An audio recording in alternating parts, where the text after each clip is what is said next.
We really wanted to have a place where we could all come together. Occasionally, maybe twice, we had one service that incorporated both English congregations and the Spanish congregation in Corona.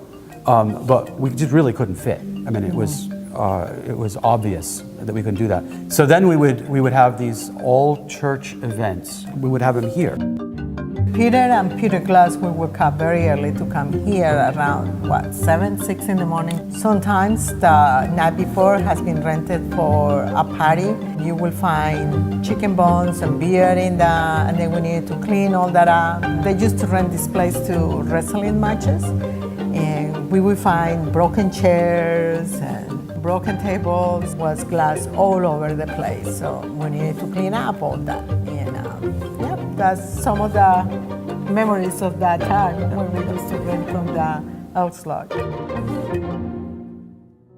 We were going out and scouting buildings, looking for facilities. The scary part was we weren't sure at the time. The Elks were not saying they were going to sell to us. In fact, they were going to sell to a developer. The deal was almost sealed. We created a team to look for other facilities because we thought we were going to be out. So that was the scary part because we were running out of time. So there were a lot of different ideas, theories. What could we do? Are we going to break into smaller churches? The final decision was we were not going to move to Long Island. We were not going to move to some other space where it'd be easier for us to go, but it would not be the same demographic.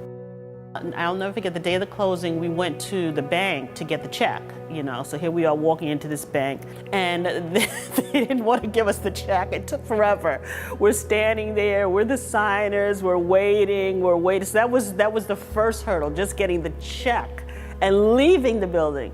Then we went to the closing and there was a point we were wondering, are they really gonna let us close? We actually thought there was a point we might have to walk away and we weren't gonna close the deal.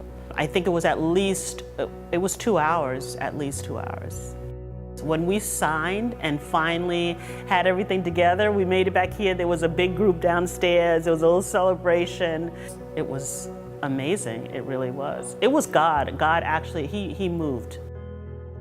New Life has always been a community where everyone felt welcome, where you can think different thoughts, you can be from a different perspective, and you can be in a community with people that think differently than you are.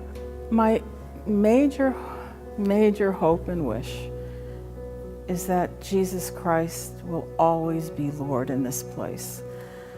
And that's my desire for us as a church, that we never lose that, our love for God and our love for our neighbors.